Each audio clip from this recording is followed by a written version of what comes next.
Cool. So I want to kick things off. I think we're ready to go. I think so. If if no one's if anybody hasn't muted themselves yet, then if you could just mute yourself, apart from obviously our guest. Um, so I'm going to do a little introduction. I'm so excited to have a very distinguished guest with us on this call, and I reached out to him for a number of reasons, but I'll read a little bit about him and then I'll stop talking. So Kenny Werner is a world-renowned jazz pianist, composer, and educator, author of the highly acclaimed 1996 book Effortless Mastery, and creator of numerous other music education resources, as well as giving clinics, touring, writing, performing, and recording music. He has also served as artist in residence at Berklee College of Music and New York University, and as artistic director of the Banff Center Jazz Program. And since 2014, he has been artistic director of the Effortless Mastery Institute at Berklee College of Music. Kenny has since created videos, lectured worldwide, and authored many articles on how musicians, artists, or even business people can allow their master creator within to lift their performance to its highest level, showing us how to be spontaneous, fearless, joyful, and disciplined in our work and in our life. Kenny, I'm delighted to welcome you to the call. Thank you. Thank you. So where I thought we'd jump off is I was just rereading the book, and your account of how you sort of started off at the Manhattan School of Music really sort of jumped out as a place to sort of start the conversation, because I think it's something that a lot of musicians on this call, or the people that sort of watch the replay, will relate to. Tell me about your early days as a music student at music college. Well, music college was, really a shock, because before that, although music is what I did, I don't think I took it too seriously. I didn't work at it too hard, that's for sure. And but wherever I went, I seemed to be the best player, So that felt like a free pass of some kind. And when I got to college, of course, there were other talented people there. And unlike me, they seemed to care. They seemed to actually be committed to something. They knew that I was a concert piano major, and yet I didn't hardly listen to the music. It just didn't occur to me that I didn't know what I was doing until I finally went to college and said, "Oh God, what am I doing? What do I want to do?" And so I felt very much like a misfit there. And I responded by trying to be a rebel. I didn't go to class a lot. I got involved in like this hippie rock studio on 42nd Street, which was not the 42nd Street of the Lion King at the time. And it was like really New York in 1969 was just horrible on every level, But I'd be in this studio 2-3 days at a time recording this stuff that I don't know if it ever even got released with different producers, or I played trombone too, so I would put horns on the record, 4 trombones, then they'd play the tape half speed, and I'd do 4 more trombones. That would be trumpets and trombones, and off the top of my head. And then I'd go to class on a Friday, and I had gone into that studio on a Tuesday. So I mean, I was really wasting my time, but feeling very, very depressed, because sometimes you don't find out what you're committed to until you do something and you realize, oh my gosh, I don't care about this at all. So that was my experience. It was very misfitted. My teacher saw a lot of potential, and every once in a while I'd be getting into a practice thing, and then he'd say, "You're going to do a Bach concert because you really have a feel for that," And then I would just stop practicing, and then he would be so drugged with me, and I'd have to cry my way to keep him from dropping me. And then finally I only went to Berklee because I wasn't much more committed to jazz, but I saw that they improvised there. And I know that what I had always done naturally was improvise. So that really was the beginning of finding a thread of what I was actually doing in music. It wasn't until going to my second college that I found out. But it was a very lost in translation kind of experience, being at Manhattan School of Music. Not Mm. because of the school, totally because of me. And it wasn't a jazz school like it is today as well. It was only a classical school. It was like Juilliard, then Manhattan School of Music. It was considered a great classical school. And the reason I went there is because they accepted me, I guess. Mm. So I thought that's where I should go. Mm. It it's fascinating to hear that, given what obviously we know about what you do now, and um, I guess something that I've noticed sort of in the conversations that I have with musicians at that particular stage in their training is they I find a lot of people that feel under kind of intense pressure or living up to this ideal of what a musician should be. And like you said, the kind of like big fish in a small pond syndrome, and then they arrive in this environment full of other musicians who are just like them, and it's very competitive. And I wondered how have you found working with students at that same kind of stage in their development? Well, I find that I understand them a lot better than maybe a lot of teachers, and I identify with them. I think a lousy student, and I was a lousy student not just in college, I was a straight lousy student through all of public school. I had ADHD. I had Tourette's so bad that they used to send me home from school because of the noises and movements I made and everything. And I could not concentrate. And the first year it got bad was third grade, because up to that point, it was all coloring books and games. You learn through games. And I realized, I think it was second or third grade, all of a sudden I had a stack of books this big. And I just looked at them and twitched. I mean, I couldn't even open them. And my parents, my mother didn't graduate high school. My father didn't even get through junior high school. So they didn't really place any particular, they're from the early century. They didn't place any particular meaning on like school was going to relate to anything. And then I showed this crazy talent thing, which I wish I had a different background, because I had a talent that was as awesome as any talent I'd seen anywhere, even to this day, but no work habits whatsoever. So if I played a battle of the bands and someone played good, I just willed myself to play better. And all my identity was wrapped up in how good I played in this big fish in a small pond thing, Mm-hmm. because I wasn't developing anything else, nor did my parents encourage me to develop anything else. So I had a very lopsided life growing up. And when I couldn't open a book, nobody got with me. And, my daughter had Tourette's and ADHD, all that same stuff. And I happened to be home and not on tour when the same thing hit her. She came home with a pile of thick books, and she's sitting at the kitchen table, and she's like, oh, like that. And I go, wait a minute. I know what's happening here.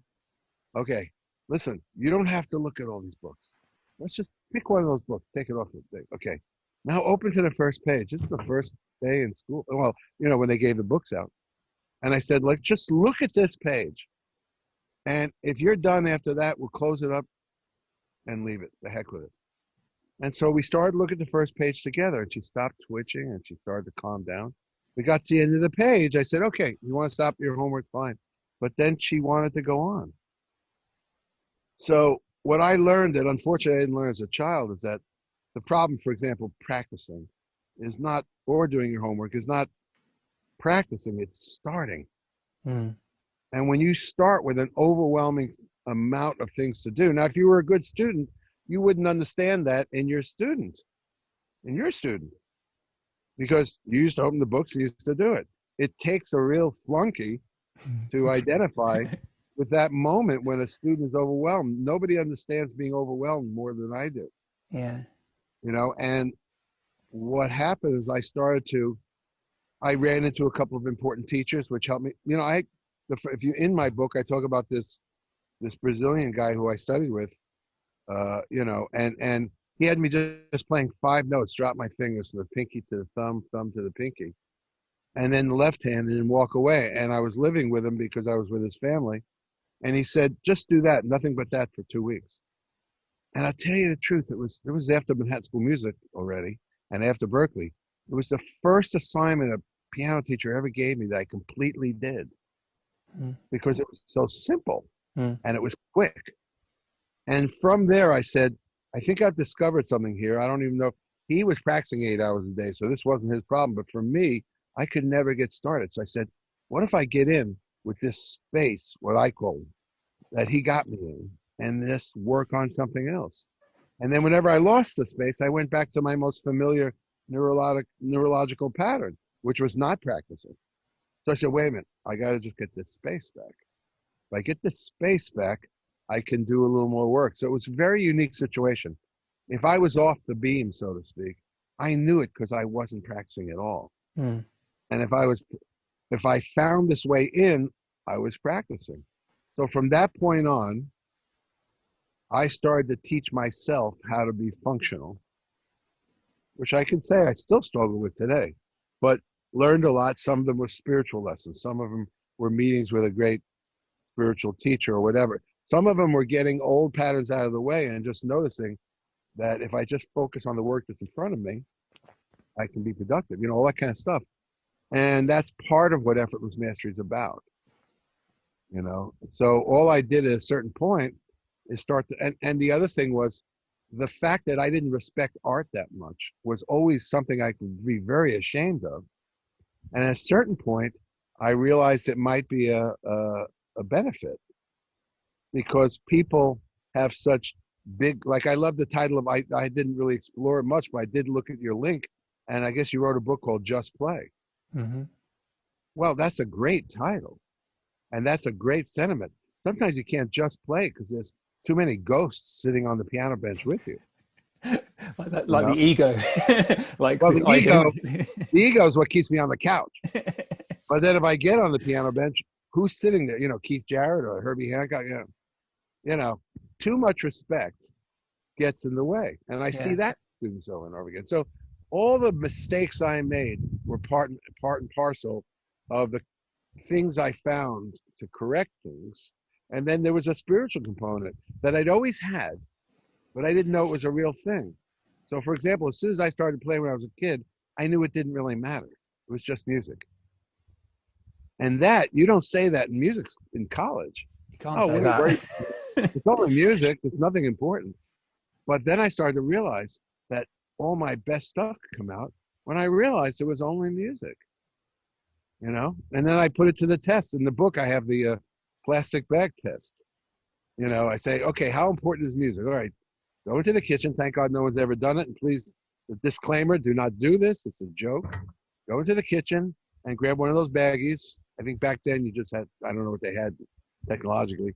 You put it over your head. Now you may still be able to breathe, so you should get that electrical tape and do this, right? Now look at your watch. Okay, 10 seconds, 15. How important is music? Yeah. Okay. I have 30 seconds. Is bebop the real jazz? 45 seconds. Is Cecil Taylor for real? What are you thinking? What's really important? Now, nobody needs to denigrate jazz or classical music. There's enough natural world denigration, except the musician himself notices that when he's not aware of all these respects, he or she or they play better. So it turned into this way of embracing an objectivity that allowed you to practice and allowed you to play. I always say practice with focus because you're not overwhelmed with the things you have to work on. That's what I learned from the first stuff I said. And play with freedom because it really doesn't matter that much. And you play better when you know.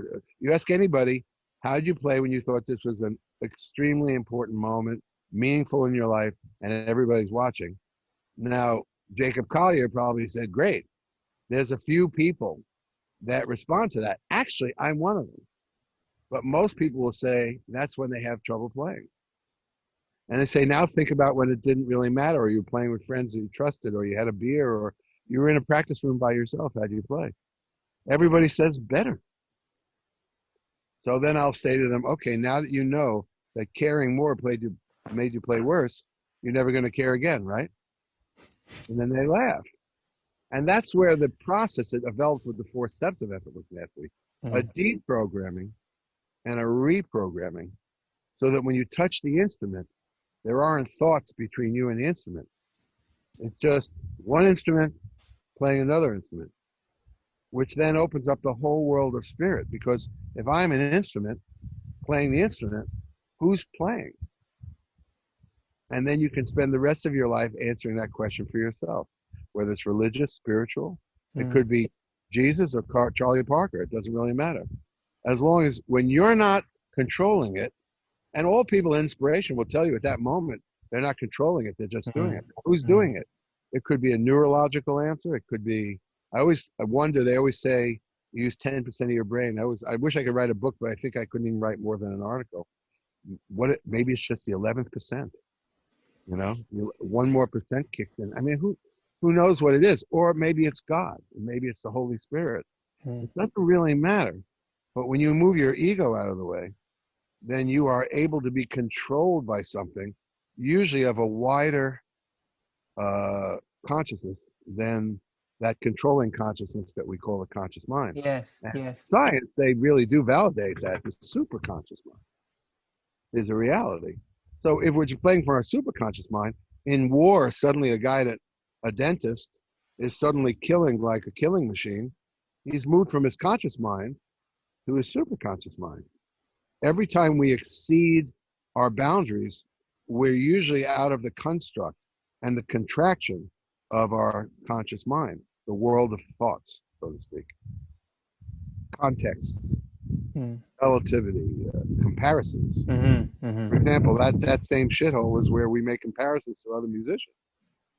And that all that Nobody enjoys that except the rare guy that has no no comparison. yeah, it's interesting because it's almost like, well, I kind of see it like it's kind of paradoxical because it's useful for musicians to be able to do that comparison thing from one, when you're practicing, I suppose, to be able to compare the tone quality or compare an interpretation or reflect about how you played on one gig and what you might like to sort of strategize about what you might want to practice in the future. But using it against yourself can be, like you said, you kind of the mind kind of spins out of control, doesn't it? Because it wants to constantly be better, but it's the fact that you're comparing that's getting in the way of that connection to that deeper place. Well, see, you're bringing up now one of the other main tenets of effortless mastery. This is all the stuff I just had to figure out. Mm. Usually, people would bring up the question, "Well, what if I really want to play better?" And I realized that there's also 2 parts of the brain. One is good for one part, and one is good for the other. There's a certain part of the brain that's perfect for practicing, and a certain part of the brain is perfect for playing. And never the twain shall meet.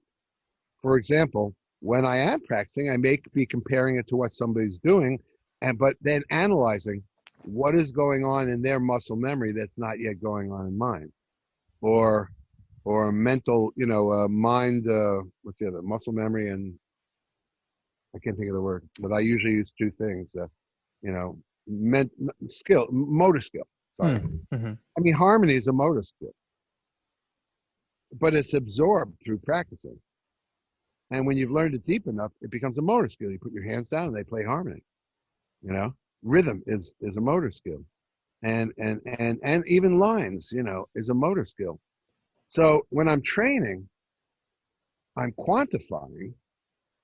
Do I have enough motor skill to be able to forget the subject? And when I go into playing, play from the expanded consciousness, and it'll be there. Mm. So it actually upgrades the level of what you practice. You don't want to practice something just well enough to know it, but you never hear it in your playing unless you try to put it in there. So what happens is when you mix practicing and playing, you corrupt both states. If you're practicing and 10 minutes later you're just playing, you're not practicing. And everybody does it. They go in the practice room, they're working on the bridge to this one piece, go back in 10 minutes, they're just playing the whole tune. The ego suddenly said subliminally, wait a minute, can you play?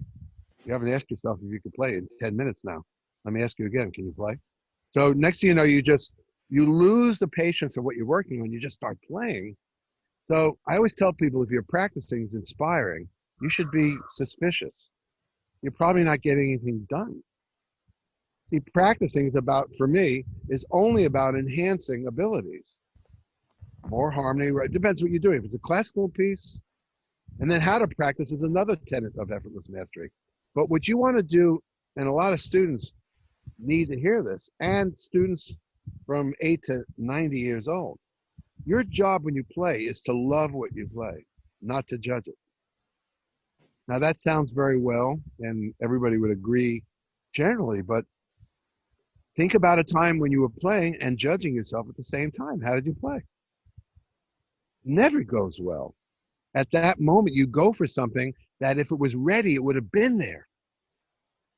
And that's because your practicing was corrupted by too much proving to yourself you can play and not enough work on the mechanics of what, let's put it this way, in jazz, it's very common to play a B-flat blues. Very easy, right? Mm-hmm. Now I say, okay, let's play it in B. Now, if you're a piano player, that's like, with all due respect to people who are blind, that's like a blind person who walk into the room and they rearranged all the furniture. Every note that was black is now white. Every note that was white is now black. Now, if you don't study dispassionately models of playing in B, there's never any way they're going to fire off when you're playing, but you can corrupt the playing by trying to get yourself to play in B. So practicing while you're playing corrupts the playing. Playing while you're practicing erodes the usefulness of it. And if you keep them separate, then when you're practicing, your job is to take an inventory, not necessarily to judge. The funny thing is words have meanings. If you look them up, they may be innocent enough, but what they've come to be. If I calculate and quantify what needs to happen in my playing, that's good. If I judge my playing, it allows the ego in for all sorts of distortion. So I like to say that practicing is about what I set up something I can't do, and I work on it until not even I'm doing it, till the muscles do it. That's effortless mastery. Then when I play, I check the ego by having absolutely no intention of ever playing it. Now, if I'm just playing and it comes out, it tells me, well, you kind of got that because you weren't even thinking and it came out. Blues and B, you just started playing it, So I have a healthy relationship that I teach between practicing and not looking for the things you practice. What you do when you play, because whatever you are is what you are, you're not going to change it in flight. I've heard many teachers say, you should have a standard and this and that. Well, it never works for anybody. And if you watch your teacher, if he can really play, he's not doing it. He, she, or they are not doing it either. They're playing. Just play. I love the title, They're playing. That means you can't play and not accept what's coming out, then you're not playing anymore. So your job when you're playing is to accept and love. And if you really want to get there all the way, an enlightened version of that is whether it's good or bad. If you get to the point where you have no change in your chemistry, whether you're playing great or it's not happening at all, the gratitude is still there, the joy is still there because you programmed it into playing. Joy takes practice. Joy means deriving joy when you don't really feel any joy, but just acting as if there were joy. Mm-hmm. And what happens is after a while, the mere touching of the instrument creates joy. So therefore, there are no standards to maintain. That is a full-fledged, free runway to take off from. But I can take note of what's not happening that I wish was happening, bring it over to the other side of the universe, and study it, work on it, and then imbibe it mechanically. Too often there's an understanding of what we're missing, but we don't realize that the problem is not philosophical or spiritual, it's mechanical. You could have the most enlightened lectures about rhythm, but if you haven't imbibed rhythm in your body, not even your body, in the part of the hands that make the music. See, that's why I watched Herbie Hancock many years ago, and I said, he plays rhythm with the same ease that I play a whole note. So instead of just writing it off as, well, he's Herbie Hancock and I'm Kenny Werner, I said, he's got a body and I've got a body. Why is his body rhythmic and mine is not? Because I had not internalized rhythm. So I went on a diet of rhythm that I was not prepared to get off of until I felt that my hands were playing rhythm. And I've done that with many things. It's just that many of those things are long hauls before you make the change. But if you're egoless about what you're practicing, then you'll just stay with it until you got it. If you're egoless about your playing, then you'll never question yourself while you're playing. The perfect relationship. You can get better. Actually, you get better by keeping those two things separate. Mm. I've just seen in the comments, Andy's asked the question, you said you went on a rhythmic diet. What can you say a bit more about what that was specifically? What did you do to get that into your Sure. system? I noticed as late as 1980, as late as like 28, 29, 30 years old, I was very inspiring, very romantic, but I never really noticed that without a drummer, I wouldn't keep a beat. It would always speed up, for example. So doing that diagnosis, I said, first of all, I need a metronome. So whatever rhythm I'm going to play, when people play solo, the rhythm they choose sometimes speeds them up. So whatever rhythm I choose, I'm going to play it against that to make sure that the rhythm itself doesn't change the tempo. That's number one. Then, like, I started to do, here I was a professional with a lot of good respect already at 30. Yet, if I went bop, bop, bop, bop, bop, bop, I could not control what I played in the right hand. It was one of many fundamental things that I skipped because the ego wanted to be brilliant before the body had been trained. Yes. And Yes. from there, then what I say, well, what would happen if I move that rhythm over by an eighth note? So 1, 2, 3, 4, 1, bop, bop, bop, bop, bop. What happens if it starts on 2? 1, 2, 3, 4, 1, bop, bop. Now each individual thing, remember I talked about the stack of books and I couldn't open them. I learned that whatever exercise I designed for myself, there was only one. There weren't 7 more variations behind it because then I wouldn't practice. So if I moved that thing over by an eighth note, the goal was to be able to play it like bouncing a basketball. You know, in other words, I realized rhythm is purely physical. Mm-hmm. You get a relationship to your instrument, whatever it is, right? That feels the way a good basketball player dribbles a ball and the way a non-basketball player dribbles a ball. Rhythm is the same way. So whatever rhythm, so maybe I put a line in the right hand. 1, 2, 3, 4, da ba do ba ba do bop. 3. Then I learned that resting longer than you play actually makes the rhythms sharper. So I'm answering still Andy's question. Da ba da ba da ba do bop. 2, 3, 4. Okay, so what would happen if I put that in the second bar? 1, da ba da ba do ba do bop. 4. Well, what would happen if I put that on the third bar on the end of 3? 1, 2, 3. Ba da ba da ba do bop. And by the time each one I took the personal responsibility of making it in my body, effortless. And each individual exercise kept sculpturing my rhythmic body. More and more when I played, the rhythm was in my hands. Even with rhythm, there's many levels. There's someone that can be rhythmic if they tighten their shoulders and do this and stomp their foot, then they can make their hands move. Or a lot of people sing along with it and they think they're being artistic. They're singing along with it because they never put the rhythm of the line in their right hand, but they find when they sing along with it, it pushes the right hand more. So it's nothing wrong with singing along unless it's a crutch just to be rhythmic. So I started to realize that the body was really a dispassionate, separate subject. What is the body trained to do? What is it not trained to do? And really, all these years, my practicing has never been about being creative, because to be creative, all I have to do is, because I've also worked on the spiritual side. Mm-hmm. Spiritual side says, every note I play is the most beautiful sound I've ever heard. Now, if you play with that thought for 30, 40, 50 years, you're going to notice that there are no requirements when you put your hands on it. All you're going to have is whatever you've prepared on the mechanical side will play without judgment and with enjoyment. So you put that whole thing together. This is the integrated method of effortless mastery.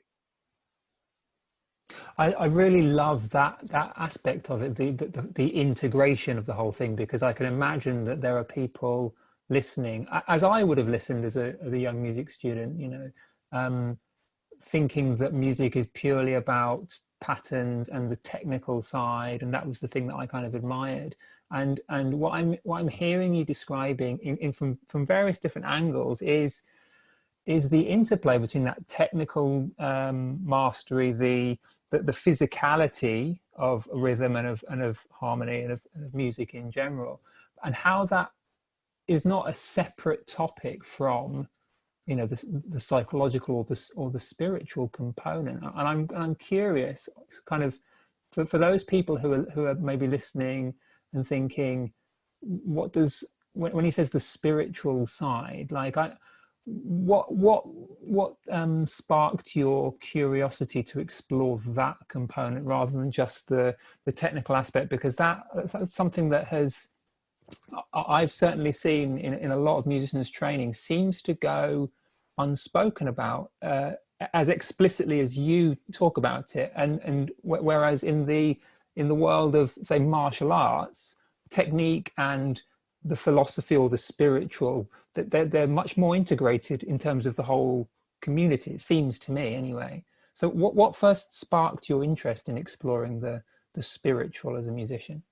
I have to go back up to something you said earlier, how technique, rhythm, harmony, melody interact with spirit, right? Mm. But actually, the study of them are discrete channels. Mm-hmm. The thing that makes rhythm, harmony, and melody ready to go is practicing it on its own terms and judging it or quantifying it basically on how much you, not just, and even within that, there's two discrete channels. There's discovering it, like a theory lesson, and then there's the mechanics of feeling it spill out of your hands. So, for example, if you watch Bill Evans play, he doesn't think about a lot of harmony. He puts his hands on the piano and harmony happens. That means at some point he made a focused investigation of harmony for itself. In other words, I find this. Now, can I play it?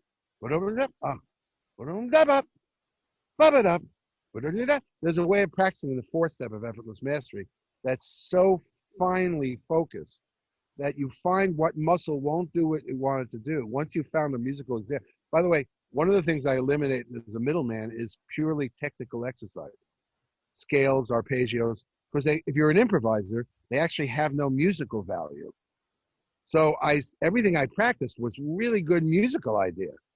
So while I was improving my technique, I was also codifying in my body the theory behind a really good musical idea, right? But in other words, this stuff has to be, there are many discretionary channels, and the more discretionary they are, the more you can focus on them individually. However, what you were talking about is when I play, harmony is there, rhythm is there, melody is there, because they were baked long enough to take out of the oven and serve. And that all gets confused basically because of one word, ego. Because of wanting to be a great player by yesterday, right? Everybody takes themselves out of their natural. That was one of the first things about effortless mastery. As soon as you try harder to play, you usually play worse. When I was teaching people what I had discovered the first 10 years of just feeling my way around this stuff, I'd look at them, I'd say, right there, you just tried. They said, bar 7, yeah. How'd you know? Well, I don't know, I felt it, I saw it, and you could hear it. So how do we learn to play the instrument and not try? Two things. One is a psychic reprogramming, loving yourself, whether you play good or bad, will help you not try. Two, train yourself so deeply you don't have to try. Nobody plays anything well all the time if it's difficult to play. So the goal should not just being able to do something, but being able to do it relatively easy. So no matter how amazing someone looks, for them, it's not that hard. In fact, it's easy. That's the only way they could do it all the time. I had to answer that question for myself in 1971 when I'm sitting in the jazz workshop in Boston watching McCoy Tyner, and every night it was the most burning piano player you've ever heard. But every night, so I had to I guess I've always been a bit of a thinker. Why is it like that every night? I know I have these uneven, sometimes I'm there, sometimes not, and I went, oh, it must be easy. Nobody does anything that well all the time. Even if they don't think they did it well, you're still amazed, right? Everybody has off nights. But when it's that easy, one person's off night would be the dream of another person. And it has to do with what makes something easy? Well, what makes walking easy? What makes using a fork easy? Muscle memory. Mm. I don't have muscle memory with chopsticks. I can use them, but my conversation may not flow as well. But an Asian person could be like doing their taxes and having sex, and they're doing this with the chopsticks. It doesn't matter what they're doing. Chopsticks work by themselves. That's motor skill or muscle memory. Yes, yeah. So and in 1971, I had not gone to Brazil yet. So what I've done since then, we're talking about 50 years, is work on making anything that's unfamiliar familiar, making anything that's familiar effortless, and then forgetting about it and just playing. Mm. Now to the answer to your question. I never had to look for this spiritual part in music. By not taking it so seriously, I would just sit down and play. I didn't know what took over in me. I just thought it was my excitement and how impressed they were, which it was. I mean, when you're a little kid and you feel inadequate in like several ways, but if you just start playing piano, you're the shit. That's a great feeling. And then you also feel inadequate as a person. So you love that you can motivate people that way and, yes, manipulate them. So there was a power surging through my body. But then later in life, I started to look for the spiritual. And then the answer to that question, it wasn't in music. It was in life. And answer to that question is one word. What got me onto that? Pain. The pain of ego, the pain of fear, the pain of resentment, the pain of never living in this moment because you're always afraid of the next moment or the next day, the pain of regrets of the past, the pain of jealousy, the pain of low self-esteem, the pain of needing to be the best and not being the best. All the ego pains that you can name agitated me because of a lopsided raising. Everything was weighted. I just play piano. Everybody thought I was fine. That could hide a myriad of things that I never got to develop and felt very inadequate. So inadequacy and the feeling of inadequacy, and I'm sure people can relate to this, inspires fear. You could walk outside like we had a beautiful autumn day and you're afraid of the future. So what happens when you're afraid of the future? You're ruining this moment, this beautiful autumn day. And your thoughts about the future are quite useless because they're usually questions that have no answers. And I could not stop being mired in a day of questions that had no answer. So that's pain. And first, I looked for the traditional escapes of the 1970s, drugs, and not prescription drugs. The 70s were not prescription drugs. The 70s was a decaying of the 60s. The 60s was about love, and they really thought they were onto something, and they really were. But the medium was, let me take this pill, and then I'm going to love the world, love myself, love my partner, love everybody in this room. And the sentiment was perfect. The medium was necessary because people needed an instant example of love, and a pill would give it to you within an hour. But ultimately what we had to learn from the 60s, we learned in the 70s. It decays into the physical need for the feeling that the pill provided. So the lofty philosophy that you aspired to when you took the pill became less and less the point. It became, I feel good, man. And that's the whole disco 70s, which I thoroughly enjoyed. I mean, I thoroughly enjoyed the decadence of that. It was, New York was Sodom and Gomorrah. It was just fantastic. And, the thing that killed it was this, in the 80s, there's a mysterious new disease that nobody understood. But it seemed to happen through sexual transmission. And people were dying. And they said you couldn't even know if you had it for 10 years. Well, let me tell you, that was quite a buzz killer.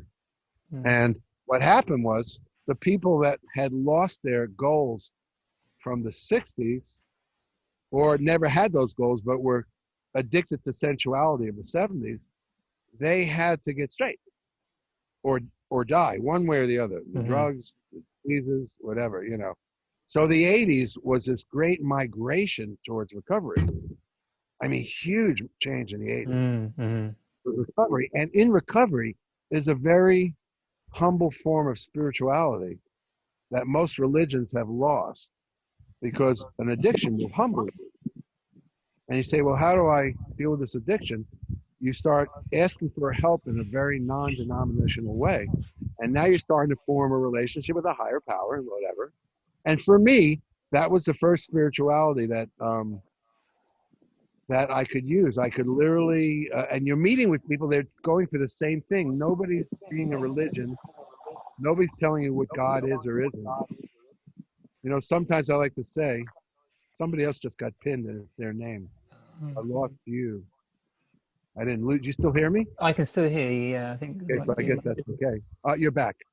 yeah, sorry about that. So I'm with a group of, religion turned me off as a kid. I was Jewish from Long Island, and Long Island Jews, that there was nothing spiritual about that to me, at least what I saw. I mean, I thought my rabbi was one of the most driest people I've ever met. Quite hateful. And a lot of people have similar things with nuns, and so religion wasn't going to do anything for me. Luckily, 30 years later, I ran into a very spiritual sect of Jews, and I said, wow, these are like yogis. This is great. But so my first experience was a bunch of people. I always say that addiction is God's gift to religion, to cure religion, because religion gets so lost on itself and its dogma that becomes more Absolutely. exclusive than inclusive, and everybody loses a sense of higher power, and it just becomes about of who can be, who's more flawed than who somebody else. Yeah, who's more righteous? And yeah, absolutely. Yeah, and who's more, and who's more a wretch. So I would say that recovery time was my first real brush with spirituality, and 5 years into it, I found a path which I never say publicly, because I don't represent the path, and a teacher. And it was very much Indian based on Kashmir Shaivism and a more mystical thing, which is what I was looking for when I dropped acid. I was looking for mysticism, Yes, yes. and I've been following that path more or less for another 30 years. And I won't say that I'm inherently spiritual, but I still apply spirituality to cure a pain that I picked up as a little child. And so I would say, for example, during this pandemic era, actually the whole spirituality has come down to this now. I realize that we suffer when we have expectations. We suffer when we have fear or resentment, fear of the future, even if it's later today. We suffer when we regret the past. To me, the whole of religion comes down to now. And there's a lot of help out there for people that want to get into now. For me, I personally take people through the simplest, laziest breathing exercise that has ever been invented. And I always like to say, it's so simple, even an American could do it. Can you imagine that?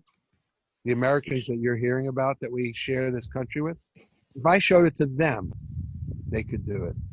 Even an animal can do it. And it's not about breathing any differently. It's about simply taking 30 seconds and watching yourself do it.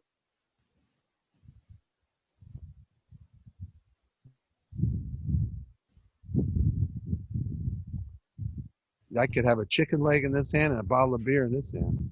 And I say to the guy, hey, you breathing? You go, fucking A. Watch yourself do it. You'll see this guy go. There's God in everybody, but I don't think we realize that it's closer than you think and always available. So it takes a lazy person to reform education. And I say that they always say that necessity is the mother of invention. And I like to say laziness is the mother of invention. Because I said, any benchmark you give me, I'll just, like a little kid, I won't go there. What can you show me that I can't fail to do? There's never a moment where I can fail to watch myself breathe. If you told me to breathe in a certain way, I may not want to do it, but as sure as I can look out the window, I can watch myself breathe. And as soon as you watch yourself breathe, you're in touch with that higher part of yourself. And that's just like throwing a little stone at a wall. It may not mean much now, but as you keep doing it, you poke holes in that wall and little bits of light get in. And that's really become my own self-thought. I use some other methods. Everything that taught, there's some gurus I like to watch because they talk about, hey, it's this simple. Get into the now, and they may have their way of doing it. Mm-hmm. Or Eckhart Tolle wrote The Power of Now. I mean, the title tells it all, The Power of Now. I've come to believe that all the problems, fears, and inadequacies are associated with simply not being in this moment. So while we've been in quarantine, but for me, it's also been a bit of a retreat. I do my work, but I check back often to see if I'm doing my work with the pressure to get it done, or can I bring myself back to the moment where it's just unfolding? Mm. Life is hard when you're trying to push it out, and it becomes perfect when you watch it unfold. So, I love the way you've described it as sort of being lazy about it, because, well, not being lazy about it, like having a lazy approach to it, because I talk about sort of subtracting, like not sort of deliberately taking away thoughts that are unnecessary, but kind of seeing through the illusion of them, so sort of realizing that the story, like you said, the story of how you should be at the keyboard, or who you should be at the keyboard, or the kind of background we should have had, once you recognize those for what they are, which is creations, thoughts, then it no longer has its grasp over you, and it means that the lowest common denominator is then revealed again, which is, like you said, you can't fail at just being. You can't fail at being there, being who you are. right. See, here's the thing. It takes practice. Like, everybody would agree with this, and then they leave, and then they can't do it. And what I discovered, you need a practice. So let's say it's my practice, or Eckhart Tolle suggests something. They're all simple practices. But if you don't do them, then there's no movement in that direction. And then philosophy remains philosophy. Philosophy on its own is inert. Mm-hmm. When someone transfers a philosophy and it's not accompanied by a practice, one should not expect to change. So therefore, one may temporarily profit by a book, but they will recede back into the lack of wisdom that they're comfortable with, the lack of knowledge they're comfortable with. Mm-hmm. The accessibility of more knowledge or more wisdom is dependent on what you practice. So if I keep practicing getting into the moment, the actual philosophy that we just espoused, which we both love and agree with, starts to become implemented. Implementation doesn't come from just knowing something. It comes from a practice in implementing it, even if it's for 30 seconds. Mm-hmm. Sometimes you can't get a perfect example, just like being overwhelmed with practicing or being overwhelmed with those books. You can be overwhelmed by the idea of meditation.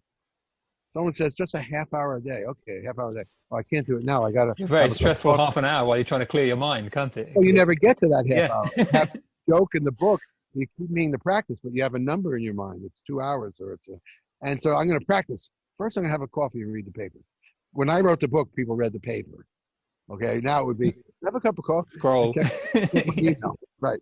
Okay, now I'm ready to practice, but I think I need to take care of a couple things. Okay. By the way, you thought you would just have a cup of coffee and check a little social media. 2 hours later, because you're still checking social media, now I got to take care of some stuff. I'm going to come back in, walk right to the piano and practice. You still got this number in your mind, right? 2 hours. So you walk in the house, I go, yeah, let me just get another cup of coffee. Okay, I get a cup of coffee. I say, let me just check my, and next thing you know, the afternoon becomes evening. And, well, I got to have dinner. So you know what? I'm going to have dinner. I'm going to come back and I'll practice all night. You come back from dinner, you go, I'm kind of tired, Well, let me go out. And you come back and you go, wow, I never had time to practice today. So I know what I'll do. And this is all in the book. I'll wake up early tomorrow. How many people have made that? If I wake up early tomorrow, I'll practice an hour before I get into that stringent schedule I had. You wake up early, an hour early, and guess what? Your ego is sitting away and going, good morning. Would you like a cup of coffee? All you did is start the same dysfunction an hour earlier. Yes, yeah, absolutely. So if you say 5 minutes and you still can't sit down, what about sitting down at the piano for 30 seconds? or pick up the instrument and hold it, then put it back in the case. You know what I mean? Whatever it takes. The problem is not doing it. It's starting. That's become an overwhelming thing because you're thinking about the future. If you're about to practice and you're thinking about what you have to get done, you may end up going into the kitchen for a cup of coffee instead. If you're in the space, I mean, the book is divided into two things. There's the conscious mind and what I call the space. Again, a non-denominational name for any kind of metaphysical or spiritual state you want to. We talk about the superconscious mind. We want to talk about the Holy Ghost.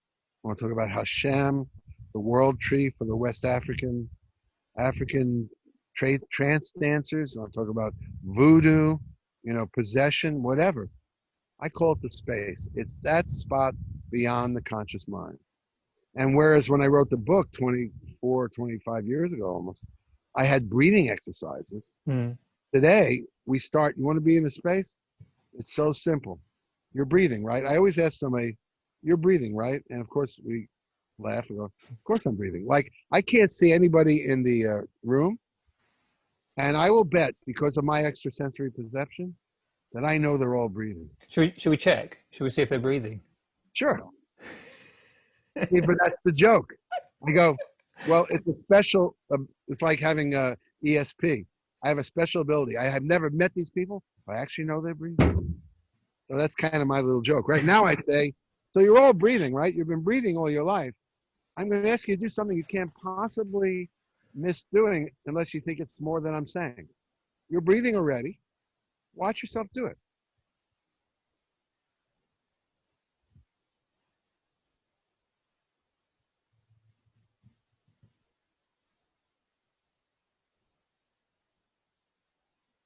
Now, I could see in you, you're getting it instantly.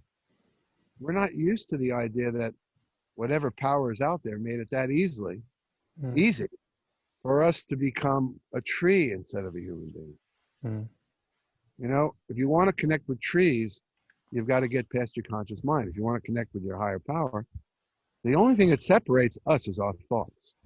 And our thoughts gestate fear, resentment, inadequacy. And you can really trace that one thing to all the ills of the world. Because without thinking, we would all be more in touch with, I talk in the book, are you a drop of water on a kitchen counter, which dries up very quickly, or are you a drop in the ocean? As soon as you're watching yourself breathe, you become a drop in the ocean. Now, you still have all your personality traits, but you are supported by everything in you and around you. And there's no path that really doesn't agree with that. The question is, what's the delivery system? What's the practice? What's the exercise? I think it's very well available these days. Is that a lot of people have the answer. This is one of the answers. And musicians tune into me a little bit more because my first intention was to help musicians get out of their way when they're playing. How ridiculous to get in your own way when you're playing. Now, fortunately, that's a lot of people. So my book sold very well.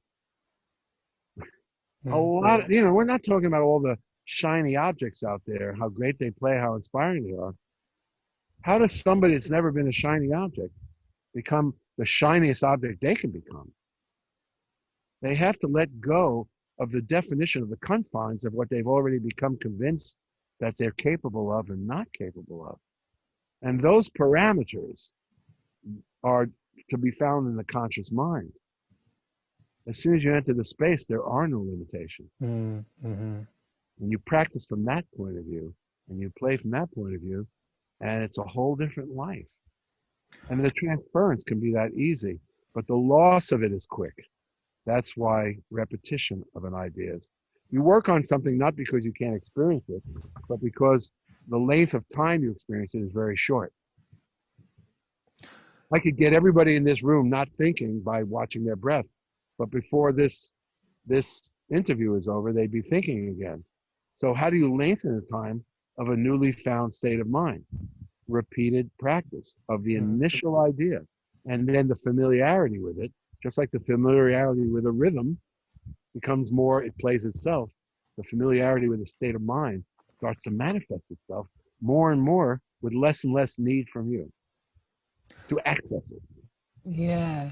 So Something I'm curious about when you've been talking about this space, what springs to mind hearing you talk is that the space, well, certainly the way I think about it, maybe it's best to say it that way. The way I think about it is that the space is not. It can seem like it's a kind of state of mind that a human body does, but I'm curious. Like, do you see the space as our our fundamental essence, like who we truly are? How do you Yes, think? I think, a good analogy is always the sun. And I've heard it before, but I said it before I ever heard it. So I'll take claim for me knowing it. The sun is unchangeable. I mean, in terms of it comes up, it burns as brightly as we're ever aware of it. It never comes up in different versions of itself that we know. It's as white hot as it is. It's as bright as it is. And yet the days have various levels of light. That's because of cloud formations. The Mm, perfect analogy of thoughts. They change, they're transitory, and they block a light that you, because you know enough about science, are absolutely sure. In other words, in the middle of the day when it's sort of dark, like I've had some clouds today, right now, looks like most of them burned away. But while you were looking at me, you saw me at various stages of being lit. mm, Well, because of your knowledge of science, you didn't think that the sun was burning brighter and then burning less. You always knew that there was a light that was uncompromised by transitory details like clouds. mhm, But we mhm, don't know that about our inner nature. So on a day when clouds are particularly thick, we think we don't have much of a light in there. So therefore, the clouds are made up of thoughts. Thoughts create these contracted impressions of ourselves. Oh, look, it just got darker in the world. No, it didn't. Clouds passed the sun. And if you understood that about yourself, then when you woke up, you would never wake up and assume that you were less of a light than you were any other day. So your job would be to refocus away from the imaginary and transitory clouds. That's the religion. mm. So the question is how you do it. Whoop, knowing, I just moved you. Let me get you back. I did that by just wiping spit off of the keyboard. It's that easy. How do I get that? I can still hear you. Yeah, I got you. Okay. Yeah. So yeah, don't wipe your more wisdom from Kenny Werner. Don't wipe your pad of spit because you'll move the person off into the grass over there. So yeah, I mean it's that simple. They had a saying in programs, simple, not easy. It's Yes. not easy because we're complex. Look, the world just got darker. Your world and our world is never dark, but it is covered all the time with transitory clouds. And the happier or sadder people are the ones that give more credence to the clouds, and the happier people are the ones that are more somehow sure with the light. And sometimes they're endowed by that through incarnation. They come here with a light, and nobody could crush it. The worst piano teacher in the world can't crush it. Even a university can't crush it Mm, because they just brought that light in from like 5 other lifetimes. And someone came in and they were burned into stake and they're in trauma and nothing bad has even happened to them in their life. Now, if you don't believe that, then you can at least trace it back to parental influence or lack of influence, uh,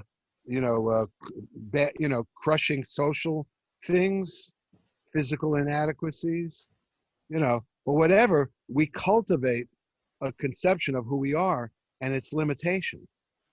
And some people don't mess with that. I'm kind of a hybrid. As a musician, I knew what any great musician knew, that I had no limitations. And I don't buy that anybody has any keys to the kingdom that I don't have. As a person, I felt horribly uh, uh, hiding a lot of inadequacy. mhm. And I had to discover, and I'm discovering, but it really doesn't end. There's no 4-year college for it for me. It's a lifetime of increasingly embracing the light that's in me as a person. When a person is always judged by their music, they may not even have any sense of who they are as a person. Well, that's another kind of soul sickness. And then Yes. you get people that got it right all the way, and I can think of a few.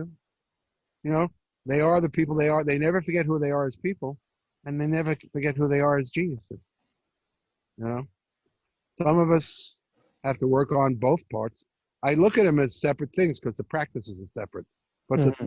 the practice that makes music practicing highly effective is the same practice as makes one's own embracing of the moment effective.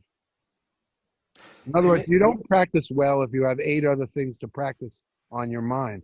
But if you're in the now, you're totally present for the thing you're practicing. You don't have a light-filled day when you're worried about things you can't do anything about, but you have a light-filled day, or after practicing, when you focus on what's happening right now, right here, right now, and breathe. And maybe there's more to it for different people, but that's the goal. Get out of the world of thoughts. All the pain is there, mentally and emotionally, and therefore spiritually. Once you connect with that thing that we just did by simply watching yourself breathe, you are one with God.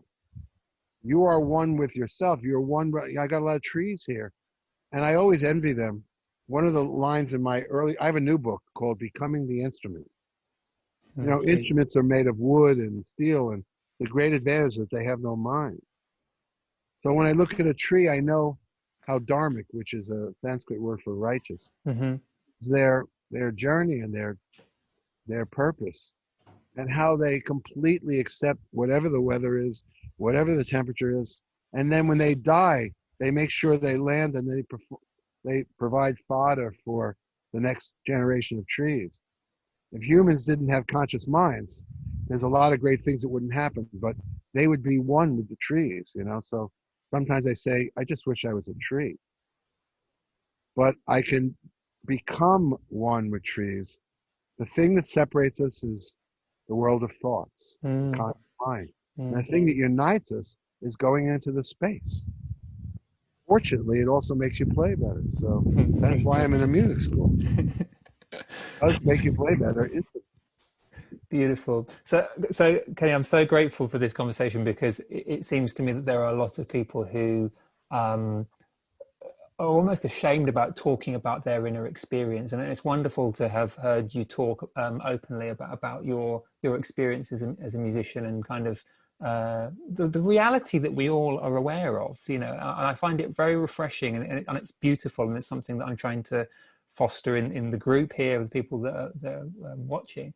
But it just feels, because when I hear you talk, I go, me too. I can relate to that experience of walking in the trees and walking sort of in the woods and seeing imperfections and perfection all at the same time. There's no judging about who's the best genius tree. It's just trees, and you're part of their world, or their existence. I could talk to you for hours, and I'm conscious that I really should give some people an opportunity to ask you a question. So for the last few minutes of the call, I'm going to look. I'll try to make the answers short. That's my fault. So if anybody's got a question, now's your chance to pop it in the chat. I'm going to just have a little look and see. I did get a question earlier while I'm just sort of waiting for any questions to sort of pop up there. You mentioned the 5-finger exercise from Joao. Would you be able to say a bit more about what that was? Because somebody asked me earlier, Guillaume asked me if you could demonstrate it, what it was. What I call it now is going into the space, putting your hands, feeling your fingertips touching the white keys. You lift the thumb. You drop it. You hear a sound or you don't hear a sound. You lift the second finger. You drop it. You hear it or you don't hear it. If you do this, you lift the third finger and you go like this, like you drop your hands. Because now your ego's in the way again. So what you're learning to do is touch the instrument and not keep the ego at bay. It's the fingers lifting and dropping. You might go thumb to the pinky, pinky to the thumb, and then drop your hand slowly. So you're really in almost a Tai Chi state of awareness. Then you bring up your other hand, lift the pinky, whichever, and drop it. And I'm in the space while I'm doing it. That's what I added to it over the years. I'm in a space of watching myself do it. So I'm not doing it. The fingers are doing it. What am I doing? I'm watching. And I have many videos. I think if, I don't know, Vivian can arrange some kind of a availability of having, because the next question is, how do you do it on a guitar? And how do you do it on the drums? And how do you do it on, and we have a lot of video. We haven't really isolated it. So you can just see a trumpet player staying out of the way. And what happens from that is the first step in learning that the trumpet plays itself. And everybody always discovers from that first step that the instrument was much easier to play than they had presumed, because from their first lesson ever, the most important thing was how good you sound, not how natural is it to play this instrument. People skipped all the obvious things that the body would have picked up, because the body is like a tree. It doesn't have an ego. Okay. As I drop each finger, I'm amazed at how content I am with whatever sound they make or don't make. Now I'm training myself psychically, and I'm also training the hand for the first time to relate to the instrument itself, and without this constant pressure from this egomaniac that's been trying to get it to do things. Thank you for that. It's like clearing. There's a question here from Paul, who says, how would you suggest how somebody embodies what wants to be created? Well, I embody what is being created. And if it's being created, that tells me it wanted to be created. So there's a little bit of like one way you could say this, how do I make myself creative? Because if it wanted to be creative, it would have created itself. You know, and that's the thing. Now, if it's a paradox, because once you accept that what is being created is what wants to be created, and it's not your problem or your job, then you find this eerie thing starting to rise in you of things that could be created if you weren't on the lookout for what you wanted to be created. Beautiful. It's really a great cosmic joke. Yes. So God has a great sense. If there is a God, he has a great sense of humor. Wonderful. Well, this is a very practical question. It says, this is from Mohan, and he says, any advice for the guitar players? And he says, what's the ideal process to do justice to a tune or a standard? Any tips on listening? Well, listening without thinking is a lot more effective than listening and thinking about it at the same time. So if you go into the space, put the music on, and don't think about listening, think about hearing. You go into the space, listening might get in the way of hearing it. Like, oh, what was that chord? Oh, what was that chord? What was that? That's not productive listening. Go into the space and hear it. And if you want to make notes afterwards on what you didn't understand, then listening can lead to transcribing. But egoistic listening means trying to figure it out in the moment. Sometimes you lose the joy of listening to it. I have a great story in my book about when I was with Jean. He had really defeated a lot of this ego, but I was steeped in ego. So we're listening to Horowitz one day, and he's just listening like this, even though he was winning competitions. He wasn't, he was enjoying Horowitz because he was listening, he was hearing it. And I'm sitting there like this. And I'm thinking, and I will say it out loud because I'm not ashamed of my thoughts if they can help somebody else. Something this ridiculous. I'm only 23. If I practiced 4 hours a day for 20 years, I could probably play that good, ridiculous thoughts. So one would say, I'm not even hearing it. He put his hand on my shoulder. One of the things he taught me early is when you feel that pressure build, say to yourself, I must be kind to myself. I must be kind to myself. Now today that sounds like a cliche, but in 1973, I assure you it was very enlightening thought. Wow, you mean when I'm beating myself up, don't I need to fix whatever I'm beating myself up about? Then no. Catch it happening and say to yourself, I must be kind to myself. So here I am beating myself up when we're just listening to Horowitz, and he put his hand on my shoulder, and we're like that, and he goes, because of course he could read my language. You didn't have to be, clairvoyant. And he looks at me and goes, be kind to yourself. Yeah. At just the right moment. And I went like, oh yeah, okay. And suddenly I heard this beautiful music. So the answer to everything, no matter, I'm going to take you into the house and I will demonstrate what this stuff leads to. when hands play and the body and the mind only appreciates, you're there. No matter how good you play, we always think the end all and be all is how good we play. No, the end all and be all is how, oh, I didn't bring my music stand with me. The end all and be all is how much naturally nourished we are by what we play. I'd rather hear one chord over and over again by someone who's nourished by that chord than hear somebody, you know, split themselves in two trying to sound like a virtuoso. Now, when you hear a virtuoso whose relationship is as easy to that instrument as Willie Nelson is to whatever he's played, that's a phenomenon. Seeing someone wield the greatest virtuoso with the unintentionality of a child. You know, didn't Picasso say it takes, sorry, this is very unprofessional. Look, I'm walking around here. This is not good television, folks. It's spontaneous jazz improvisation. It's there you go. You're living it. I like it. It's good. Thank you. I'm going to call you. I'm going to call you when I need more rationalizations for things. All right, so just a moment. Here we are at my piano. So, and I'm sorry to the guitar player, but I think we have to work out a video that shows everybody what happens on every instrument. I know I've worked with every instrument. The exercise I showed you, I'm in the space. The hand comes up. I feel the fingertips touching the keys. Most people wouldn't stop there because all they're thinking about, what am I going to play? What am I going to play? What am I going to play? And of course, they only have that feeling because, is it going to be good? Is it going to be good? But I am in my space, and I feel the nice, smooth fingertips touching the white keys. I lift a finger, and as I drop it, I practice fulfillment, not expectation.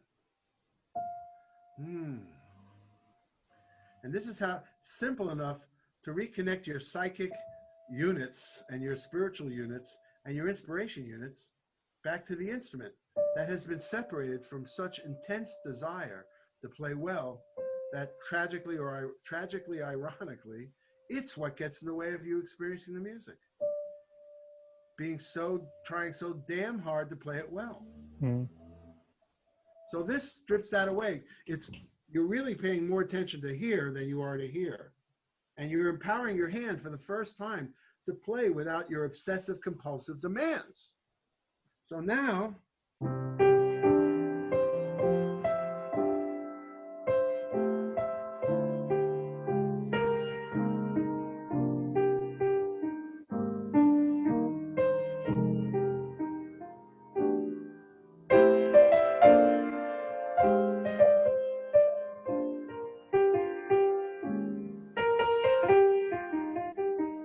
put on original sound. I love the way they call it original sound. All right, put on derivative sound.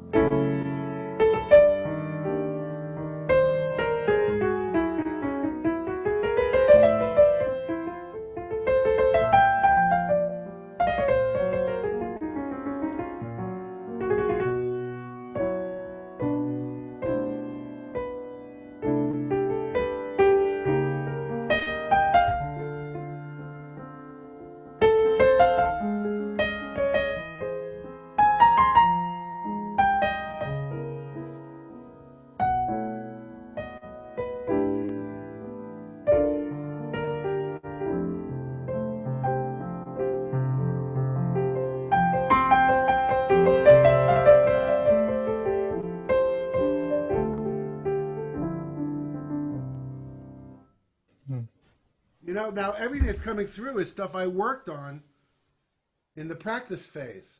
Harmony, rhythm, melody. What's coming out now is the sculpturing of what was achieved, but without any editing. So improvisation is something that just happens, and it can only get interrupted by a quick thought that it should be something more than it is. Mm-hmm. You know? And if I'm playing in a form,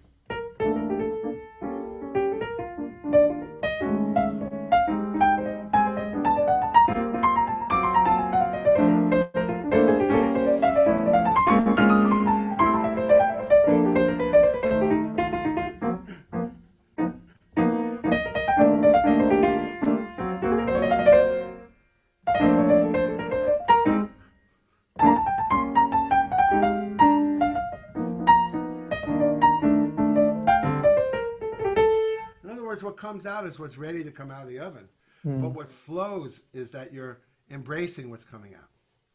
Wonderful. And I'm not doing this to show off. I want to show you that playing from the space really leads to something very satisfying. But it doesn't mean you have to be a great player, because if I play this in the space,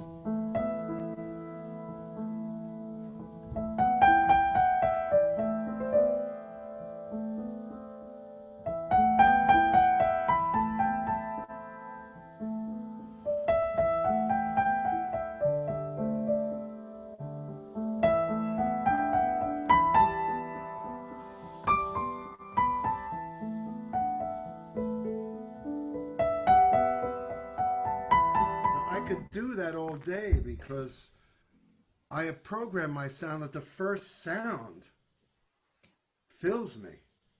Instead of feeling musically bankrupt and hoping that music will validate you, you know? So I just wanted to give just a little demonstration that you keep programming your mind that way, whether you play the hippest shit in the world or you play one chord. I mean, I could teach a non-piano player to play this. If they're in the right state of mind, they will receive everything from music that the highest players receive, and a lot of very competent players don't receive.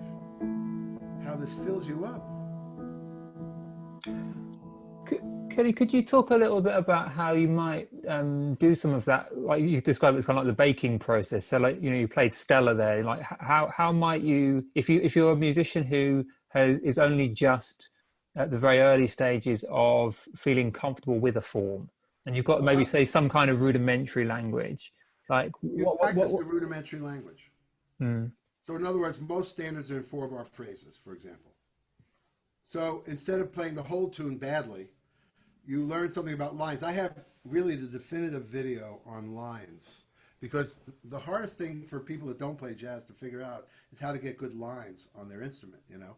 So it starts with knowing the scale, then it's about making contact points, then it's about either arpeggios, or it's a whole nother lecture that could be a whole interview, okay? But it's also on the website, My Music Masterclass, and it is from soup to dessert, how you get to the point where you're just playing professional lines, which I still consider merely mechanical, not artistic.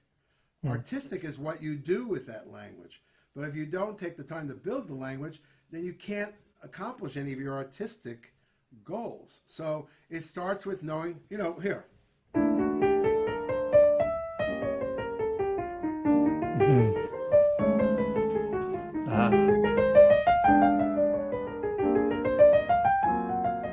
If you know that well, then you can start, let's say, what happens if I do a chromatic?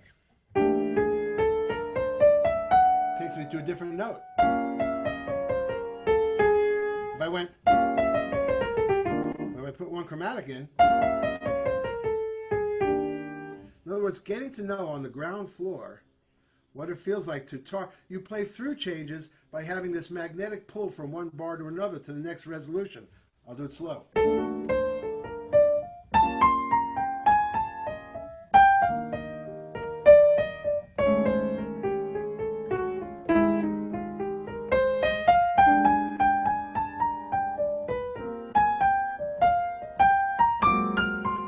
See, one bar sort of, but the mechanics of it is, what are the notes you're borrowing these lines from?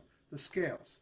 So I think it's appropriate not to practice scales. Remember I was talking about before, don't get a scale book. Practice the scales that take you from the E minor 7 flat 5 to the A7, to the C minor 7 to the F7. Then try it from different places. If I go like this. But what if I start here?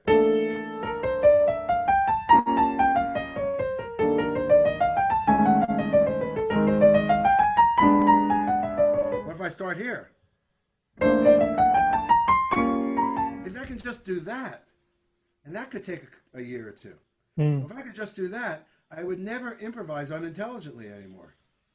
In some ways, we're coming sort of full circle there, because it's almost, I can imagine that for you know, certainly for someone who's got some kind of jazz background on the call, you know, much of that will you know, will sound practical and familiar. But for the people who are like, oh, whoa, loads of jargon and loads of stuff, it's like there needs to be some kind of, I guess it's not just in jazz, it's kind of any kind of practice where you you realistically assess, like, I don't know what scale fits with the first chord of that song. So Right. So from the space, you ask a teacher, what's the first scale that goes to that chord? And they yeah, tell you, well, it's like a flat five chord, a Locrian, but with a raised two. And you say, what's that? Well, this is a Locrian. And here it is with a raised two. Now, if they don't know the chord version, then I wouldn't even go to the right hand yet. I would say, this is a minor seven flat five chord. In other words, the reason they get overwhelmed is because they take on too much at one time. The reason they take on too much at one time is because they're not living in the moment. The reason they're not living in the moment is because they're not in the space. From your conscious mind, how am I ever going to learn all this stuff? From the space, what was that first chord? yeah, So really, no matter what scenario you bring up, the answer will always come back to learn to get into the moment, learn to you can't beat your ego. Your ego's like the devil. It's always smarter than you. But you can refocus from it so that you're not hearing it. So yeah. how can you do that? Well, I found the laziest way. Watch yourself breathe and you're not thinking. Now, while I'm watching myself breathe, please show me what the E minor 7 flat chord or 251. Usually jazz starts off good enough. They say this is 251. So someone figured that out and everybody learns that. And after that, it's been like, woo. What do I do from there? Well, listen to Bird. No, listen to Train. No, you gotta study Black history. No, no, man. What comes after the chords? Well, the scales that go on those chords. So let's say you've spent a month or two learning to do this.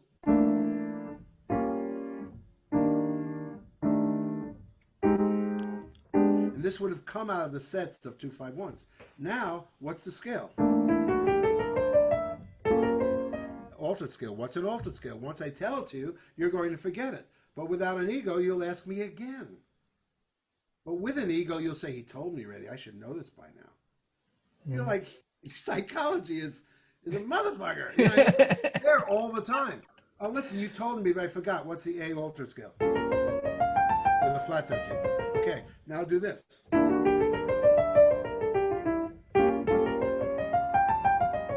Now, okay, you know what? I see you doing that well. So try this. Do this. Now plug into the closest note of the A flat altered scale. And come down. You couldn't have done that if you didn't know what the scales were. So it's taking each portion in manageable bites and digesting it because the next thing is built on it. Yes. Why this sounds like such a revelation is that it's completely not known to the Western education.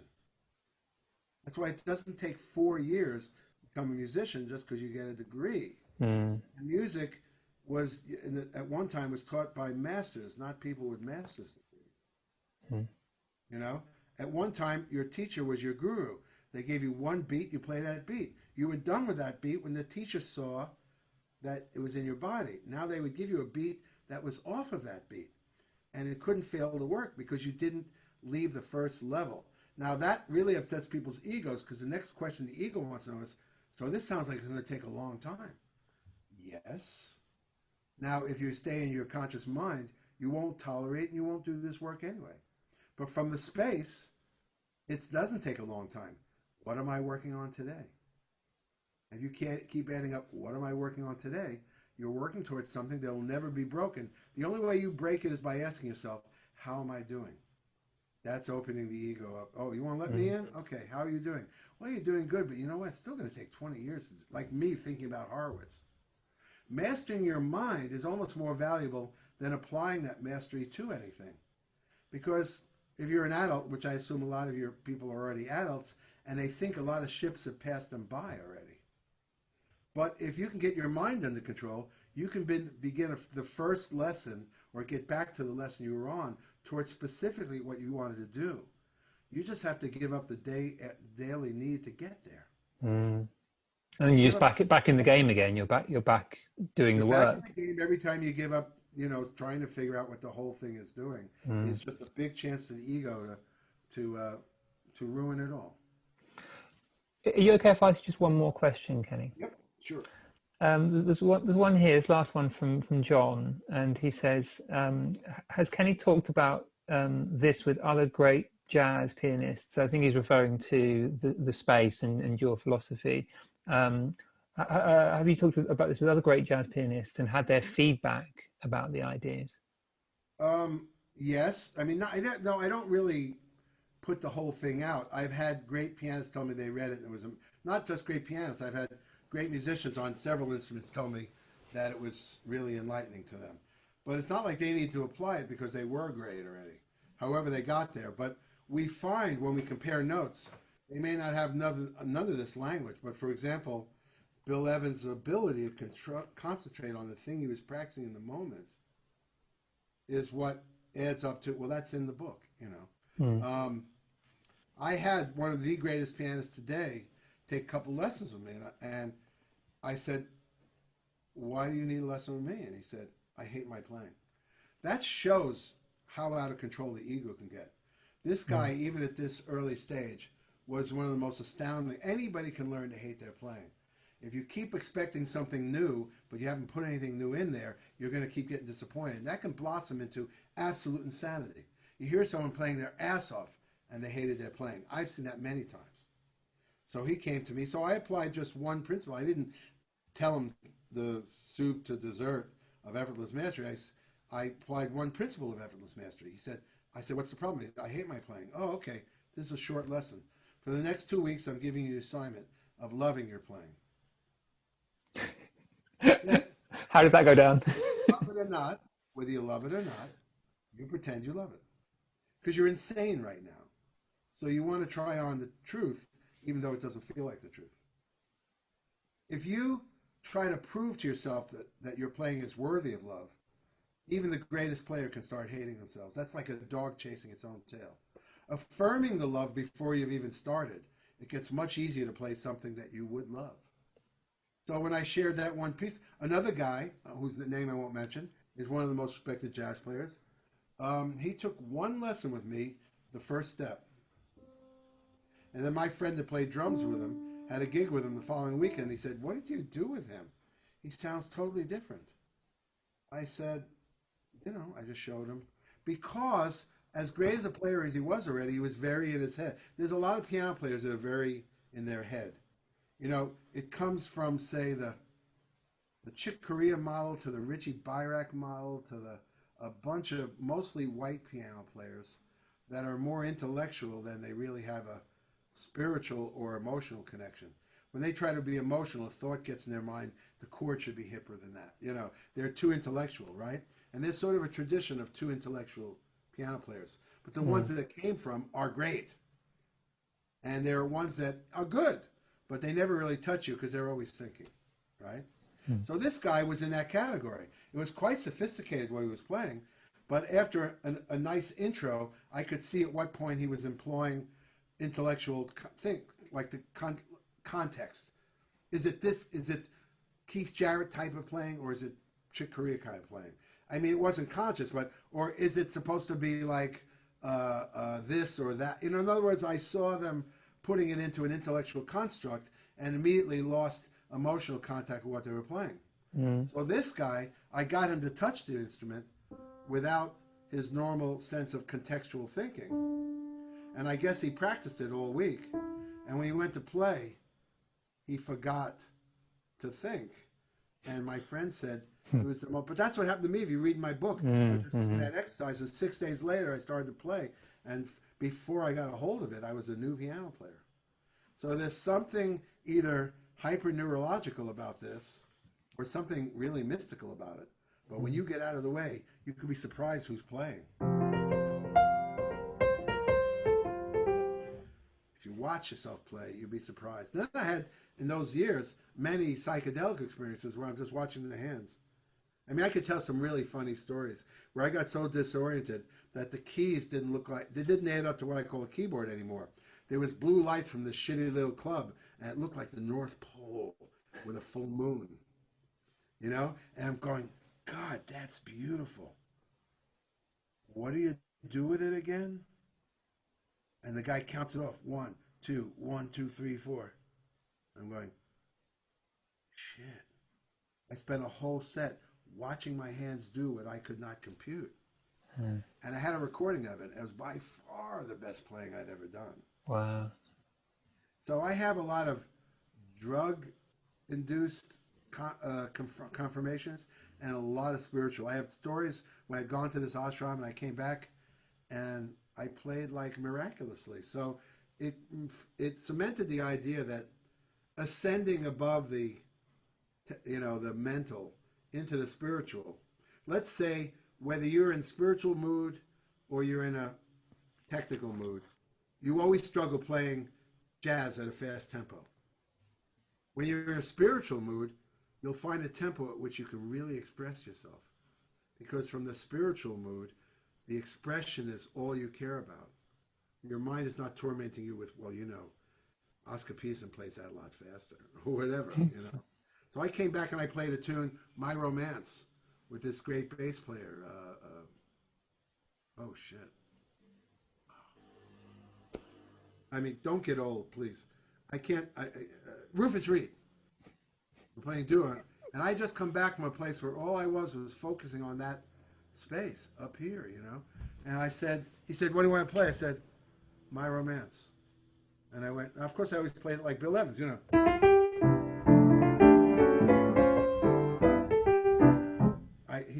I said, "My Romance." He said, "Okay, count it off." I went, 1, 2. Whoop.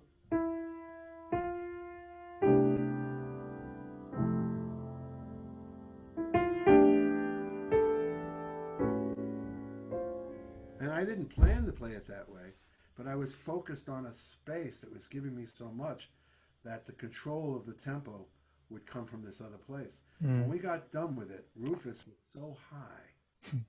He wasn't a drug guy. I mean, he's leaning on his bass and he goes, if you know Rufus Reed, he kind of talked a little like Bill Cosby. He goes, "This is going to be fun," like that. Like he was intoxicated like the people in the ashram. So yes, we become conductors of this energy. absolutely. When we feel our separation, which is the conscious mind.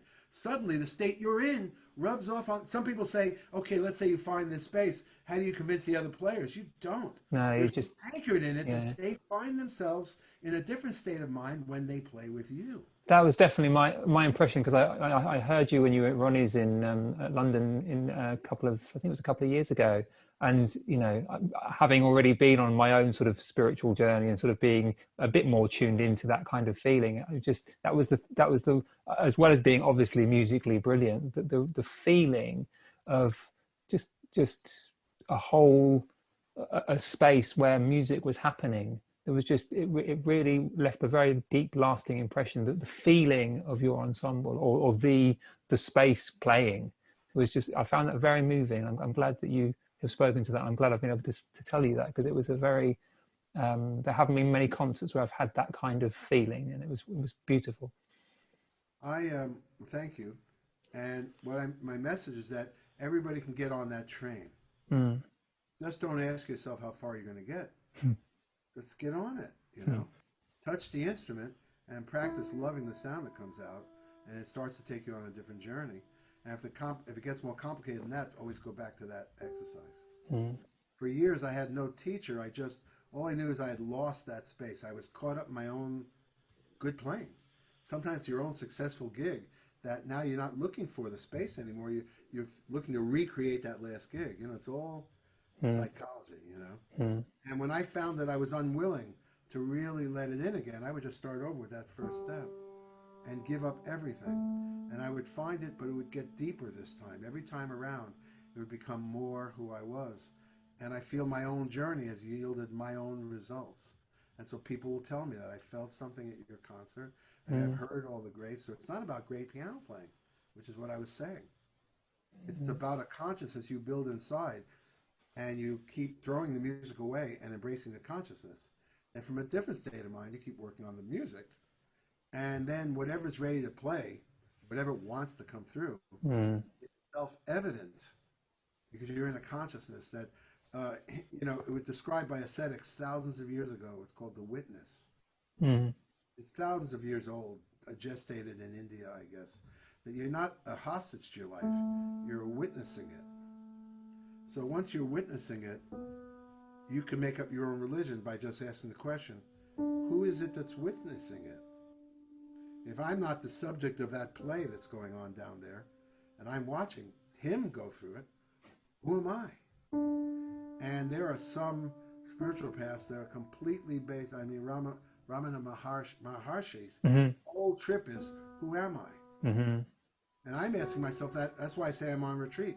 Because basically I'm remembering to ask myself that all day. Somebody just pissed me off. Wait a minute, who am I? Not just to get rid of the anger, but to not be so thrown so far off the whole point. Yeah. I'm going to another pass to the space. Another tool. Who am I? Yeah. And the answer cannot be in a word. It remains an open question. It's the question itself that brings you closer to your source. Kenny, thank you for your time and your wisdom and your graciousness at taking the questions. It's been an absolutely wonderful call. Thank you so much. You're so welcome, and congratulations on your success and your show. And can I get that book? Because I love the title, Just Play. I'll send you a copy, sure. Where do you get it? You don't have to send it to me. If we keep sending each other our books, everybody's going to be out of money. And my book doesn't have I have an agent that's so excited about it. They're really preparing a pitch, but it's not released yet. But I'm expecting between now and early next year, my new book, which is called Becoming the Instrument. You don't have a launch date for it yet, you say? No, I could have released it with Abersole right off the bat, but I actually wanted to see if I could get a more straight ahead label. You know. So where do you get your book? Is it Amazon or something? Amazon, yeah. Just play. Yeah, man. Now all you have to do is keep practicing what you wrote in that title. I wrote it for me, so I'm trying. I get it. Nice to meet you. Yeah, nice to meet you too. Thank you so much for your time, man. Thanks a lot. Bye-bye. Cheerio. Bye. Cheerio.